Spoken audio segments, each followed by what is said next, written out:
వైఎస్ఆర్సీపీ వాళ్ళు ఈ మధ్య బాగా ఫేక్ ప్రచారం, అంటే వాళ్ళు బ్రతికేది, వాళ్ళు పుట్టింది, వాళ్ళు చచ్చేది కూడా ఫేక్ ప్రచారంతోనే చనిపోతారండి.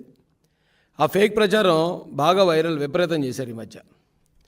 ఎందుకు ఈ ఫేక్ ప్రచారం మొదలుపెట్టారంటే 2024 ఎలక్షన్లో ది గ్రేట్ నారా చంద్రబాబు నాయుడు గారు ఈ రాష్ట్రంలో ఉన్న మంచివాళ్ల సహకారంతో వైసీపీ పార్టీని సమాధి చేయడం జరిగింది. అందరూ అనుకుంటున్నారు ఓడించారేమో అని. ఓడించటం కాదండి, వైసీపీని సమాధి చేశారు నారా చంద్రబాబు నాయుడు గారు. ఆ సమాధిలో నుంచి ఇప్పుడు ప్రేతాత్మగా మారిన వైసీపీ యాజ్ యూజువల్ మళ్ళీ ఫేక్ ప్రచారాలు మొదలుపెట్టింది. గతంలో అరుంధతి అని ఒక సినిమా వచ్చిందండి.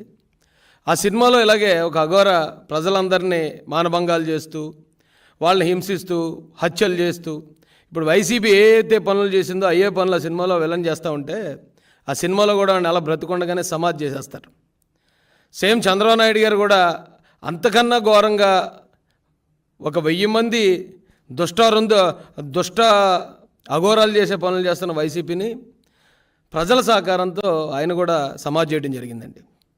అయితే ఆ సినిమాలో ప్రేతాత్మగా మారిన ఆ అఘోర బయటికి రావడానికి ప్రయత్నిస్తూ ఉంటాడు. సేమ్ ఇప్పుడు వైసీపీ కూడా ఆ సమాధిలోంచి బయటికి రావడానికి మళ్ళీ ఈ దుష్ట ప్రచారాలను మొదలుపెట్టింది. ఎక్కడ చూసినా హత్యలు జరిగిపోతున్నాయట, అత్యాచారాలు జరిగిపోతున్నాయట, దారుణాలు జరిగిపోతున్నాయట. ఇప్పుడు అదే ప్రచారం చేస్తున్నారు. నారా చంద్రబాబు నాయుడు గారు ఈ వైసీపీ ప్రభుత్వాన్ని సమాధి చేసిన తర్వాత ఈ రాష్ట్రంలో ఉన్న ప్రజలు స్వేచ్ఛా వాయువులు పీల్చుకున్నారండి. అప్పటి వరకు ఎవరైనా మాట్లాడుకోవాలన్నా సరే మామూలు ఫోన్ కాల్స్ కూడా మాట్లాడుకోవడానికి భయపడే పరిస్థితి. కేవలం వాట్సాప్ కాల్స్ మాత్రమే మాట్లాడుకునేవారు. ఈ ప్రభుత్వం అంత దారుణంగా ఇక్కడ ప్రజలను బెదిరించి భయభ్రాంతులకు గురి చేసింది. కానీ చంద్రబాబు నాయుడు గారు ఎప్పుడైతే ఆయన ముఖ్యమంత్రిగా బాధ్యతలు చేపట్టారో మహానుభావుడు, ఇక్కడ ఈ రాష్ట్రంలో ప్రజలందరూ స్వేచ్ఛా వాయువులు పీలుస్తున్నారండి. ఈ రాష్ట్రంలో ఉన్న యువతకి కొత్త భవిష్యత్తు మీద కొత్త ఆశలు చిగురించాయి. ఒక పక్కన పోలవరం నిర్మాణం ఊపందుకుంది, మరో పక్కన రాజధాని నిర్మాణం జరుగుతుంది, ఇంకొక పక్కన స్టీల్ ప్లాంట్ని మేము ప్రైవేటీకరణ చేయట్లేదు, దానికి మేము మైన్స్ కూడా కేటాయిస్తామని కేంద్ర మంత్రులే వారు వచ్చి స్టేట్మెంట్లు ఇస్తున్నారు.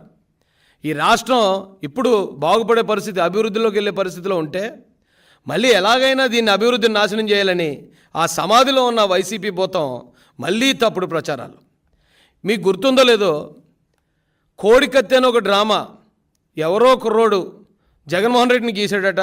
ఆ కుర్రోడు వెళ్ళి ఒక టీడీపీకి సంబంధించిన నాయకుడి రెస్టారెంట్లో పనిచేస్తున్నాడట. కాబట్టి ఇది చంద్రబాబు నాయుడు గారే చేయించారని చెప్పి తప్పుడు ప్రచారం చేసి బోల్తా కొట్టిన దొంగలు వెళ్ళు. అలాగే సొంత బాబాయిని గొడ్డలతో వాళ్లే నరికేసుకుని, లేదు చంద్రబాబు నాయుడు గారే కత్తించుకుని నరికేశారని ప్రచారం చేసిన దొంగ బడవలు వెళ్ళు. అందుకే కదండి ఈ రోజున రాష్ట్రంలో వీళ్ళని 11కి పరిమితం చేసి మూలన కూర్చోబెట్టినా ఇంకా వీళ్ళ బుద్ధి మారలేదు. ఇక్కడ హత్యలు జరిగిపోతున్నాయట. ఎలా అంటే యాక్సిడెంట్లో ఒక ఆయన చనిపోతాడు. దానికి కారణం టీడీపీ చేసిన హత్య అని ప్రచారం చేస్తున్నారు. ఎలాగరా టీడీపీ చేసిన హత్య అంటే ఆయన బండి వేసుకుని వెళ్తూ అక్కడ పడిపోయాడు, డివైడర్ని తల కొట్టుకుని చచ్చిపోయాడు. ఆ డివైడర్ కట్టిన తెలుగుదేశం ప్రభుత్వం కాబట్టి ఈ హత్య తెలుగుదేశం ప్రభుత్వమే చేసింది అంటున్నారు. మరొకరు ఆ ఉరేసుకుని ఆత్మహత్య చేసుకుంటే అది కూడా తెలుగుదేశం హత్య అన్నారు. ఎలాగరా బాబు అంటే ఆ ఉరేసుకోనాక కొన్న తాడు తెలుగుదేశం కార్యకర్త షాపులో కొన్నాడట. కాబట్టి ఈ ఉరేసుకోవడంలో ఈ చావుకు కూడా తెలుగుదేశం పార్టీ చంద్రబాబు నాయుడు గారే కారణం అంటున్నారు. ఆటో యాక్సిడెంట్లో చనిపోతే ఆటో కొన్నది తెలుగుదేశం కార్యకర్త షోరూంలో కాబట్టి దీనికి కూడా చంద్రబాబు నాయుడు గారి కారణం అన్నారు. ఇంత దరిద్రంగా, ఎంత ఘోరమైన ప్రచారం అది చూస్తుంటేనే సిగ్గు అనిపిస్తుందండి నాకైతే. అయితే చంద్రబాబు నాయుడు గారు వచ్చిన తర్వాత ఈ రాష్ట్రంలో నిజంగానే భవిష్యత్తు మీద ఆశలు చిగురించేయండి. నారా లోకేష్ గారు ఎప్పుడైతే ఆయన మంత్రిగా బాధ్యతలు స్వీకరించిన మొట్టమొదట ఆయన తీసుకున్న సంచలనమైన నిర్ణయం, స్కూల్స్లో కాలేజెస్లో సర్టిఫికేట్లు ఇరుక్కుపోయిన పిల్లలకి ఫీజులు సమయానికి ఫీజు రియంబర్స్మెంట్ ఇవ్వకుండా వైసీపీ గవర్నమెంట్ చేసిన 3000 కోట్ల బకాయిలకి ఆ సర్టిఫికేట్లు లేక ఇబ్బంది పడుతున్న పిల్లలందరినీ ఒక్క చిటికలో వాళ్ళ సమస్యను పరిష్కరించాడండి ఆయన.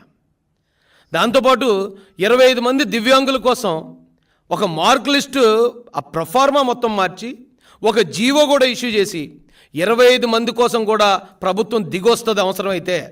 ఈ రాష్ట్రంలో ఉన్న ప్రతి ఒక్క ప్రాణం, ప్రతి ఒక్క జీవితం ఈ తెలుగుదేశం కూటమి ప్రభుత్వానికి ఇంపార్టెంటే అని నారా లోకేష్ గారు తెలియజేశారు. 25 కాదండి, కేవలం కువైట్లో ఒకే ఒక్కడు అక్కడ బాధలు పడుతుంటే ఆ బాధలు చూసి చలించిపోయిన లోకేష్ గారు ఒక్క కుటుంబం కోసం, ఒక్క వ్యక్తి కోసం కూడా ముందుకొచ్చాడు. అంటే ఒక్క వ్యక్తి ప్రాణం, ఒక్క వ్యక్తి జీవితం కూడా ఈ ప్రభుత్వానికి ఎంత ముఖ్యమో తెలియజేస్తున్నారు. ఎంత గొప్ప పరిపాలన జరుగుతూ ఉంటే హత్యలు జరిగిపోతున్నాయి, అత్యాచారాలు జరిగిపోతున్నాయి. దీనికి తెలుగుదేశం ప్రభుత్వం కారణం అని సిగ్గు ఎగ్గు లేకుండా ప్రచారం చేస్తున్నారండి. అయితే నాకు అర్థం కాని విషయం ఏంటంటే ఎన్సీఆర్బీ రిపోర్ట్ ప్రకారం ప్రతి గంటకి 3 హత్యలు జరుగుతున్నాయి భారతదేశంలో. ఎన్సీఆర్బీ రిపోర్ట్ ప్రకారం దాదాపు 28,000 హత్యలు జరుగుతున్నాయి ఒక సంవత్సరానికి మన దేశంలో. నేరాలు జరుగుతాయి. అయితే నేరాలు జరుగుతాయి, ఎప్పుడు జరిగే నేరాలే కదా, మరి వైసీపీ హయాంలో జరిగిన నేరాలకి మీరెందుకు అంతలా గోల్ చేశారని అడగొచ్చు మీరు.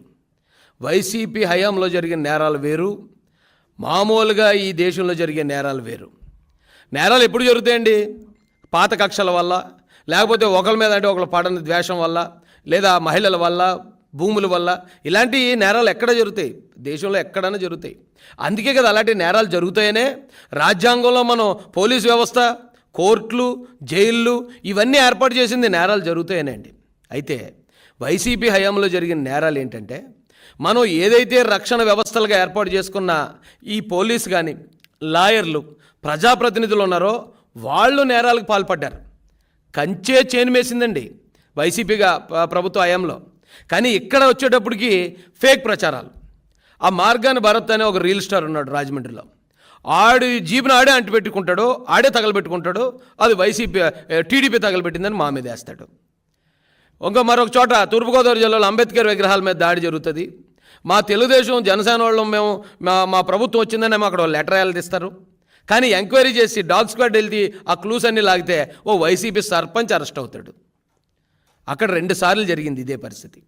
అంటే ప్రభుత్వానికి బ్యాడ్ చేయడానికి, కూటమి ప్రభుత్వాన్ని ఎలాగైనా బదనాం చేయడానికి వీళ్ళే చిన్నపిల్లలు తినే ఆహారంలో కూడా విషం కలిపేసినా మనం ఆశ్చర్యపోకర్లే. ఎందుకంటే వీళ్ళ దగ్గరున్న ప్రచారమే తప్పుడు ప్రచారం. ఆ ఫేక్ ప్రచారంతోనే వీళ్ళు ఒక్కసారి నెగ్గారు, రెండోసారికి వీళ్ళ సమాధి అయిపోయారు. ఇంకా మీకు ఉదాహరణ చెప్పాలంటే ఈరోజు ఈ వైసీపీలో ఉన్న వైసీపీ గవర్నమెంట్లో ఒక డీజీ స్థాయి ఉద్యోగి మీద, పోలీస్ అధికారి మీద అటెంప్ట్ టు మర్డర్ కేసు పడింది 307. ఒక ఎస్పీ స్థాయి అధికారి, డీజీ స్థాయి అధికారి అంటే పివి సునీల్ కుమార్, ఎస్పీ స్థాయి అధికారి సీతారామాంజనేయులు గారు 307, జగన్మోహన్ రెడ్డి గారి మీద 307. అంటే వీళ్ళు ప్రభుత్వ హయాంలో ఉన్నప్పుడు సొంత బాబాయిని కూడా నరికి చంపుకున్నారు. ఈ రోజున ఎక్కడో ఒకవేళ తెలియని పరిస్థితుల్లోనో క్షణికావేశంలోనూ జరిగే నేరాలని శాంత స్వరూపుడైన నారా చంద్రబాబు నాయుడు గారి మీద వేస్తున్నారండి. నారా చంద్రబాబు నాయుడు గారు మమ్మల్ని దాడులు చేయమని తెలుగుదేశం కార్యకర్తలకు చెప్పరండి. ఆయన మేము ప్రతిపక్షంలో ఉండి మేము దాడులకు గురవుతున్నప్పుడు, హత్యా ప్రయత్నాలకు గురవుతున్నప్పుడు, తప్పుడు కేసులకు గురవుతున్నప్పుడు, సార్ మన గవర్నమెంట్ వస్తే మేము ప్రతీకారం తీర్చుకునే అవకాశం మాకు కావాలని మేము అడిగినప్పుడు నారా చంద్రబాబు నాయుడు గారు మాతో మాట చెప్పారండి. ఆయన ఒక కథ చెప్పారు మాకు. ఒక స్వామీజీ ఆ శిష్యుడు కలిసి వెళ్తూ ఉంటే ఒక చిన్న కాలువలో ఒక తేలు కొట్టుకుపోతుందటండి. కొట్టుకుపోతుంటే దాన్ని చూసిన స్వామీజీ ఇమీడియట్గా ఆ తేలు ప్రాణాన్ని కాపాడడానికి ఆ తేలును పట్టుకున్నాడు చేతితో. పట్టుకుని దాన్ని ఇలా ఒడ్డు మీద చేర్చేలోపే 10-15 సార్లు దాన్ని ముళ్ళు గుచ్చేసిందట ఆయన స్వామీజీకి. అయినా కూడా స్వామీజీ ఆ తేలిని బయట విడిచిపెట్టాడు. అప్పుడు శిష్యుడు అడిగాడట, స్వామీజీ మీరేమో దాని ప్రాణం కాపాడదాం అనుకున్నారు, అది చూస్తే మిమ్మల్ని ముళ్ళు గుచ్చేస్తుంది కదా అంటే ఆయన మాట అన్నాడట, ముళ్ళు గుచ్చడం అనేది దాని నైజం, కాపాడడం అనేది మనిషిగా మన నైజం. దాని నైజం కరెక్ట్గానే చేసింది, మన పని కూడా మనం కరెక్ట్గా చేయాలి అని చెప్పారట. సేమ్ నాకు మా అందరికీ కూడా ఆ రోజున చంద్రబాబు నాయుడు గారు చెప్పింది అదే. వీళ్ళు నేరస్తులు, వైసీపీ వాళ్ళు నేరస్తులు కాబట్టి వాళ్ళు నేరాలే చేస్తారు, వాళ్ళు దాడులే చేస్తారు, వాళ్ళు హత్యలే చేస్తారు. కానీ తెలుగుదేశం పార్టీలో అందరూ నాయకులు ఉన్నారు, లీడర్ ఎప్పుడు కూడా ప్రజల కోసం ఎన్ని దాడులైనా తట్టుకుని ప్రజల కోసం పనిచేస్తాడు తప్ప తిరిగి దాడులు చేస్తే వాళ్ళకి మనం నేరస్తులు అవుతాం. కాబట్టి వాళ్ళు అలాంటి నేరాలు చేశారు కాబట్టే ఈ రోజున 11 సీట్లకి ప్రజలు వాళ్ళని పరిమితం చేశారు. ఇక్కడ నారా చంద్రబాబు నాయుడు గారు ఆయన చంపేద్దాం అనుకున్నారు, ఆయన మీద దాడులు చేశారు, తప్పుడు కేసులు పెట్టారు, జైల్లో ఆయన చంపేద్దామని ట్రై చేశారు. నారా లోకేష్ గారి మీద 1-10 సార్లు దాడులు చేపించారు, రాళ్ళు ఇచ్చి కొట్టించారు, ఆయన చంపుదామని ప్రయత్నించారు. తెలుగుదేశం పార్టీ కార్యకర్తలు అందరి మీద, తల్లి లాంటి భువనేశ్వరమ్మ మీద ఎంత దారుణమైన నేరస్తులు. జగన్మోహన్ రెడ్డి గారి నేరస్తుడు, అవినాష్ రెడ్డి మర్డర్ కేసులో నేరస్తుడు, అతను ఆల్రెడీ బెయిల్ మీద బయట ఉన్నాడు.